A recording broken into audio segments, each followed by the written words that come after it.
Já aconteceu sentir que as regras oficiais de um local de trabalho são uma coisa, mas a forma como as coisas realmente funcionam é outra completamente diferente. Hoje, vamos explorar a ciência que nasceu precisamente dessa tensão, a psicossociologia. E atenção, esta não é uma disciplina que nasceu num laboratório ascético. Pelo contrário, nasceu no meio do caos do chão de fábrica e na complexidade dos escritórios para tentar perceber o que acontece quando as pessoas se juntam. Ora bem, vamos mergulhar nisto. De um lado temos o organigrama. É um mapa oficial, todo limpo e arrumadinho, que se vê nas apresentações das empresas. Mostra quem manda em quem, a hierarquia. Simples. Mas do outro lado temos o sociograma. E isto é a realidade humana. É a rede complexa de amizades, de rivalidades, de influências e, claro, das conversas de corredor que definem como é que as coisas acontecem de verdade. A psicossociologia vive e respira precisamente no espaço que existe entre estes dois mapas. E isto leva-nos, claro, a uma questão central. O que é que acontece quando os sistemas são desenhados a pensar apenas e só no organigrama, ignorando por completo a complexidade do sociograma? É exatamente aqui que a nossa história começa. Para percebermos a psicossociologia, temos mesmo de viajar no tempo, até o início do século XX, bem no coração da Revolução Industrial. A filosofia que dominava tudo era o taylorismo. A ideia era otimizar a eficiência ao máximo, dividindo o trabalho em tarefas minúsculas, repetitivas. Nesta visão do mundo, o trabalhador não precisava de pensar, precisava apenas de executar. A sua inteligência, a sua criatividade, aquilo que se chama o trabalho vivo, era completamente ignorado. As pessoas eram, na verdade, vistas como extensões da maquinaria. E é aqui que surge um paradoxo fascinante. Apesar de toda esta racionalização, as fábricas começaram a ter problemas que a lógica da engenharia não conseguia resolver. Absentismo, moral em baixo, quebras de produção sem explicação. Como a teoria não previa nada disto, a culpa foi atribuída a uma coisa vaga e misteriosa: o fator humano. Era quase como se a própria humanidade das pessoas fosse um defeito no sistema. E é precisamente para decifrar este tal de fator humano que nasce a psicossociologia. Ela não se foca apenas no indivíduo, como a psicologia tradicional, nem apenas no coletivo, como a sociologia. Não. O seu objeto de estudo é aquele espaço intermédio, dinâmico e super complexo: a interação. Nos seus primórdios, a psicossociologia não era a ciência rebelde que se viria a tornar.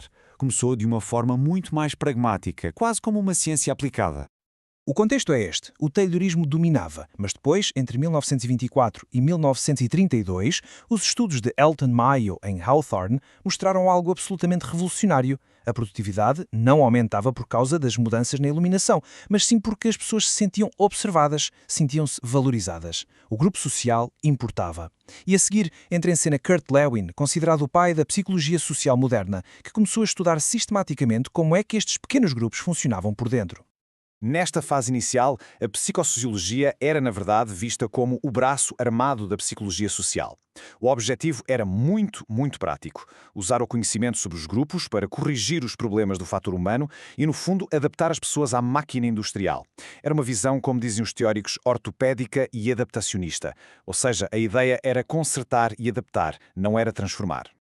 Mas atenção, mesmo com este objetivo tão pragmático, esta fase teve um mérito imenso. Pela primeira vez, o pequeno grupo deixou de ser visto apenas como um amontoado de pessoas e passou a ser encarado como uma entidade com vida própria, com as suas próprias regras, as suas dinâmicas e digno de ser estudado cientificamente. E agora, demos um salto para a década de 60. E aqui? Bem, aqui tudo muda. O mundo estava em ebulição e a psicossociologia também. O campo encontrou a sua própria voz e rebelou-se contra aquela missão original de apenas lubrificar a máquina industrial. A transformação foi radical. O foco deixou de ser observar o grupo à distância, como um cientista observa uma colónia de formigas. O grupo passou a ser visto como o próprio local onde a mudança, tanto individual como social, podia acontecer. A palavra-chave aqui é espaços praxeológicos. Eu sei, é um termo assim um bocado complicado, mas a ideia por trás é poderosíssima. O grupo como um laboratório vivo, onde as pessoas não só aprendem sobre a mudança, mas praticam-na, exercem-na ativamente. O objetivo tornou-se muito mais humanista e, de certa forma, até político. E o que é que alimentou esta rebelião? Bem, foram várias fontes.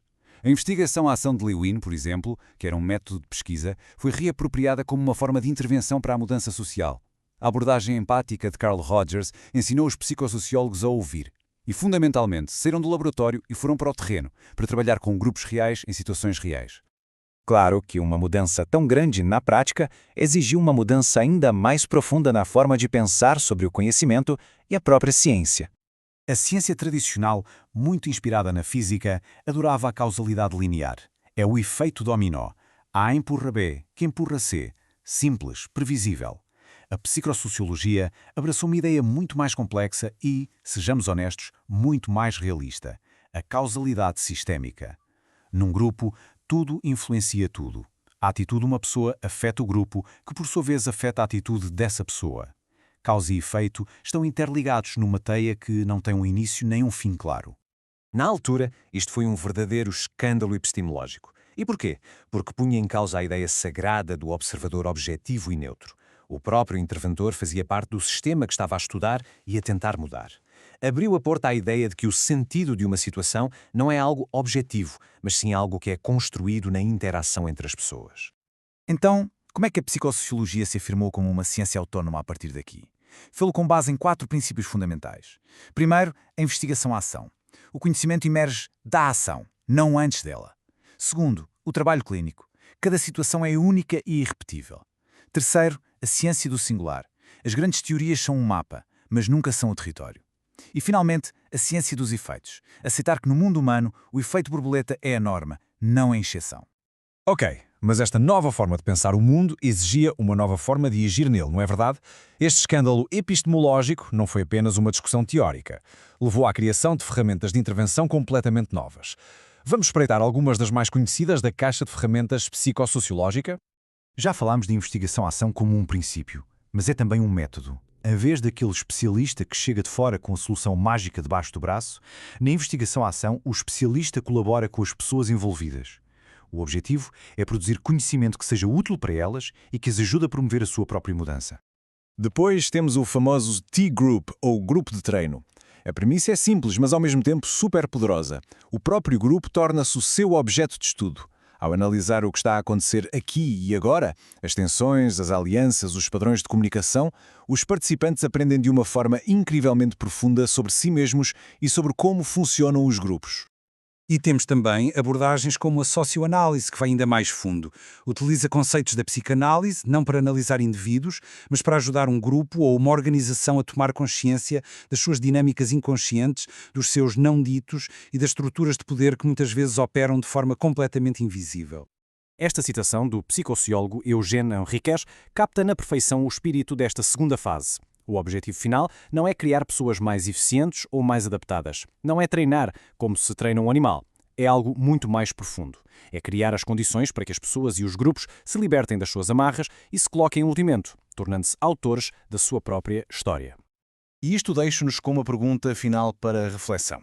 A história da psicossociologia mostra uma jornada da eficiência mecânica para a emancipação humana.